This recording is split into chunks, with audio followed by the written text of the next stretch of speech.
I thought I would ask some folks who have been at it for a long time to share their wisdom. It's good to learn from one another. You've heard from me. Now, let's listen to each other a little bit too. Who's decided to go first? Jack? Okay. Jack Finnegan. Come on up, Jack. How long have you been a member at this church, Jack? How long have you been? Yeah, First Press. You can use that microphone if you like, Jack. That's set up for you. Tell us how long you've been at First Presbyterian Church. Been here 23 years. Jack has served in many capacities as an elder, a trustee. He has been a great steward of his time and his gifts. He leads the Thursday morning Bible study and does a great job. He's quite a teacher. But Jack, what would you say to us about your stewardship? Well, the question is, why do I tithe? A couple of days ago, when I was a young boy, my parents and grandparents taught me why we give back to God. If we give back to God a little something, He gives us an abundance of wealth. So as I grew older, tithing became a way of life. And the question also has been asked, has tithing ever been hard? And yes, when I was in my 20s, I was unemployed for a great deal of time because the economy was at the bottom of the barrel. But I continued to try to come up with the 2 pennies that we learn about the woman in the Bible who gave back her 2 pennies. God blessed me. And the list of blessings is so large that I cannot take the time or remember all of the blessings. But at the top of my list of blessings is my wife, Sandy. Together we tithe. We take a great deal of joy in our tithing, knowing that we honor God by helping others. In His name, I give thanks. Thank you, Jack. Now let's hear from Sandy, the other part of this partnership. Make sure that microphone comes down a little bit there for you, Sandy. Maybe it's better, it doesn't. I remember back when I was in school, we had a band director who always told us how to live rather than just music. And he taught us that he had difficult paying his bills until he sat down and he tithed. And after that, everything seemed to fall into place. And it was the same thing for me. Many years ago, when I was a young mother, the father left, and my daughters were 2 and a new baby, and we scraped through, and there were some difficult times, but we always made it, and thankfully God had provided me with a good mother, father, and sister that helped me. And then as we go along, Jack entered my life, and he had gone through the same difficult times raising kids on his own, and we just clicked, and together we've been very lucky and faithful to God.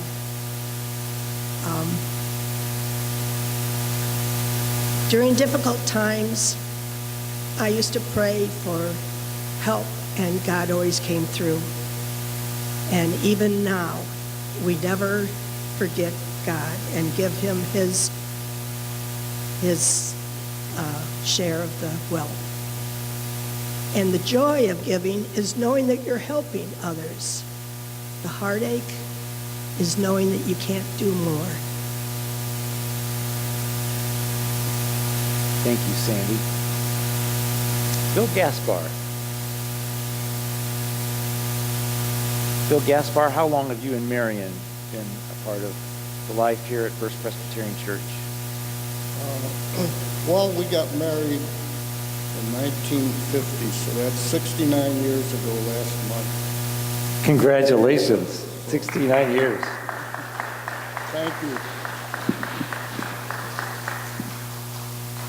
Well, my story is when I was about 8 years old, my mother was looking for a church to go to in Oak Lawn, And there was an older couple that was wanting to start a church in their house. It was a little house on a prairie. It reminds me of that program on TV. But there was about 10 of us people there.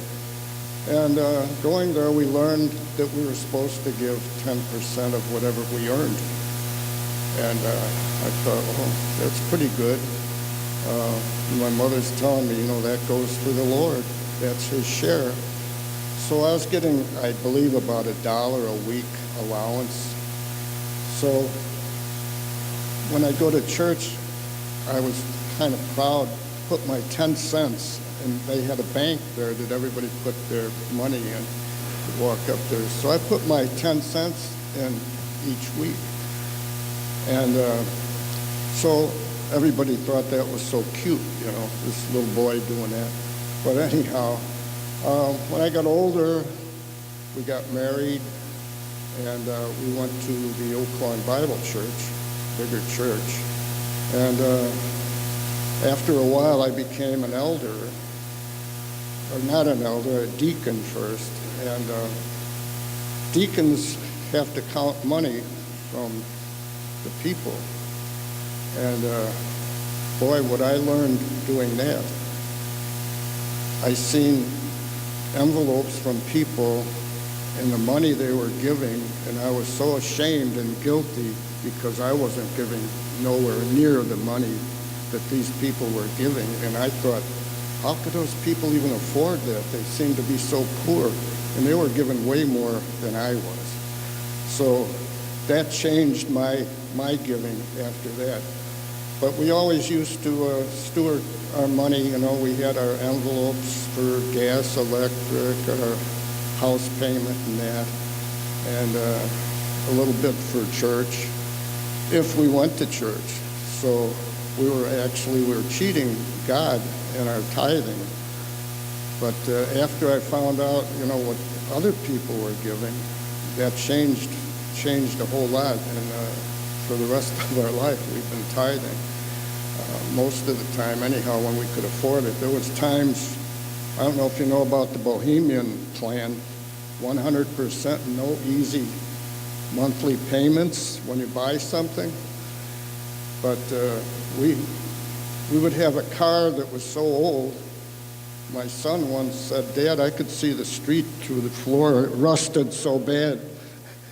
And so we would save money before we bought something like that. And the Lord blessed us. We always had enough, and giving more did not harm us at all. He took care of all our needs and many of our wants. And so we just thank the Lord that we're no longer cheating the Lord, because church needs that money, God needs that money, and we just thank the Lord that he supplied all our needs. Thank you, Bill. Doc Moorhead.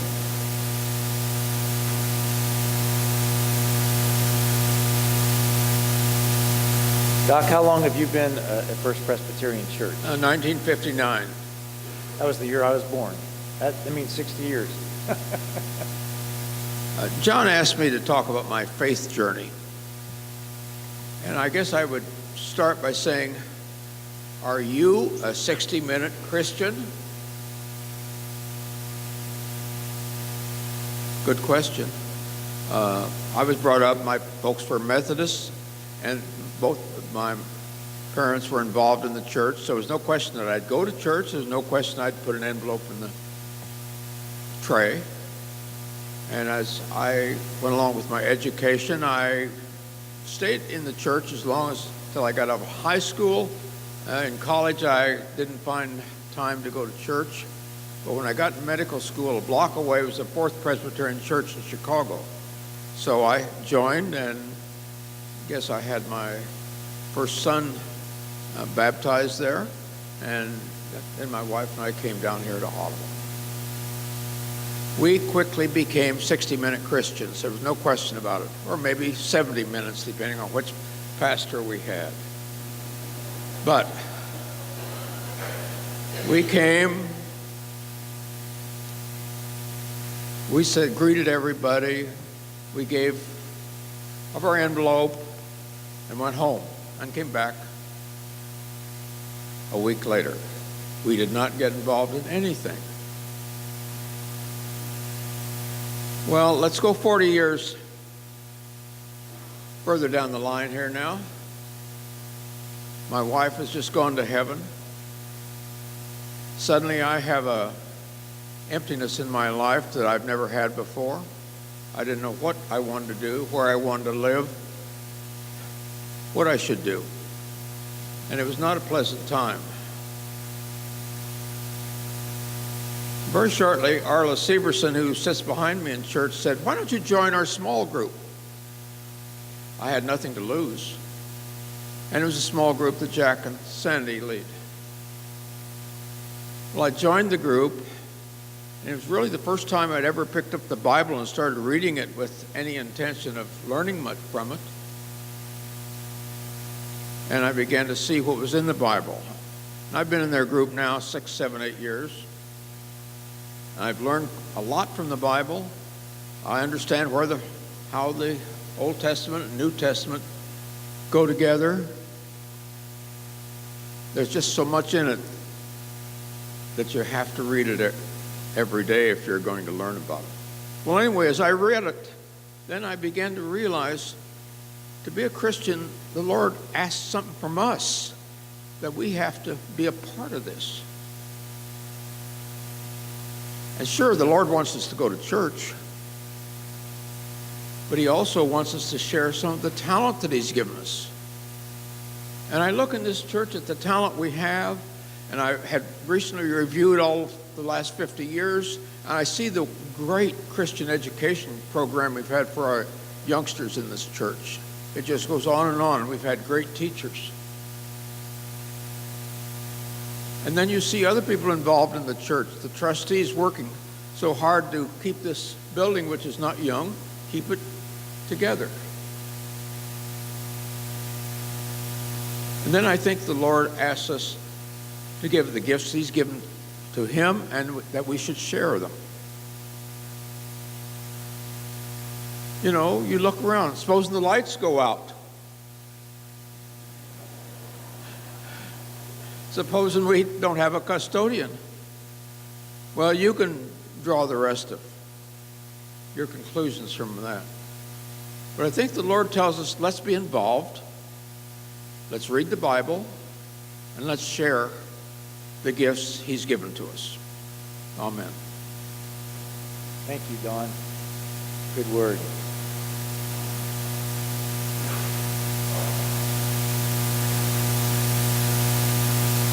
One more.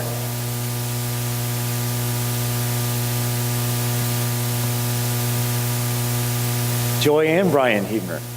You know, those who are married know that, you know, sometimes your spouse can have a totally different opinion from you. Anybody have that experience?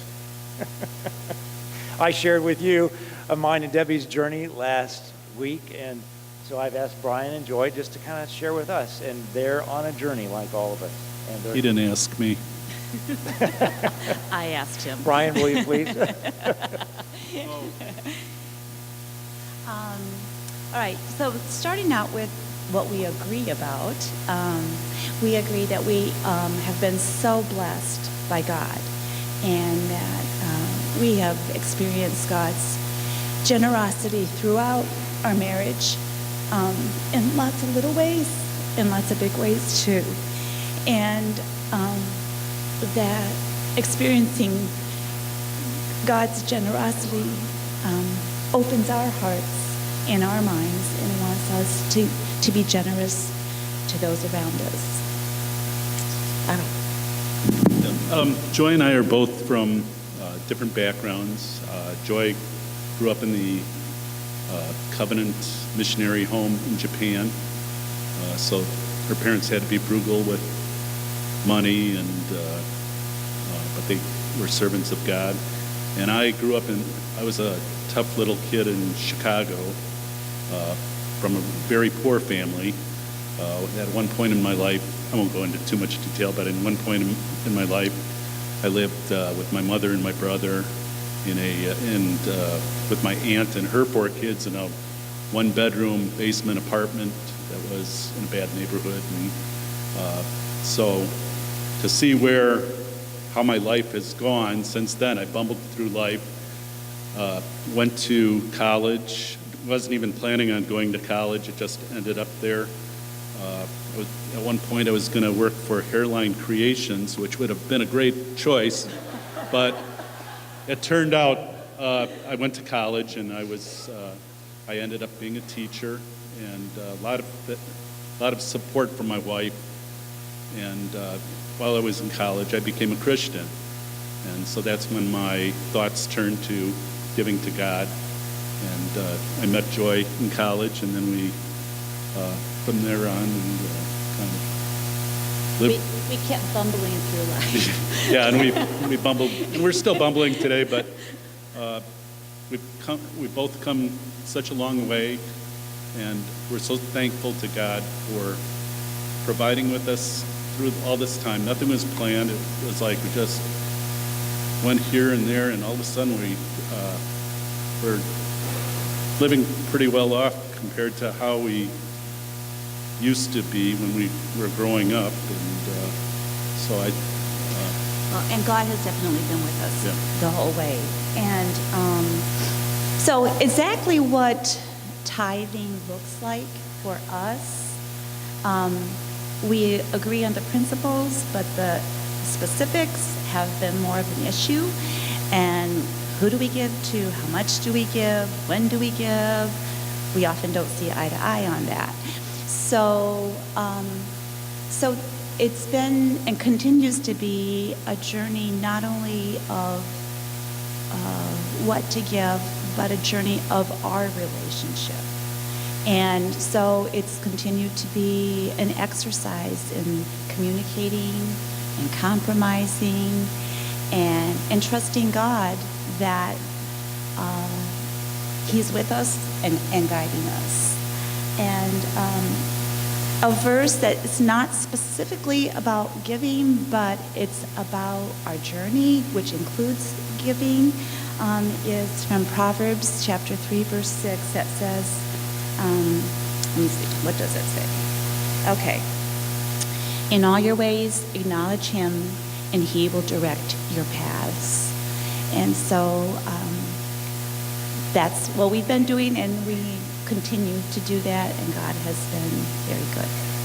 Thank you, Joy and Brian. That was awesome. Our New Testament text, just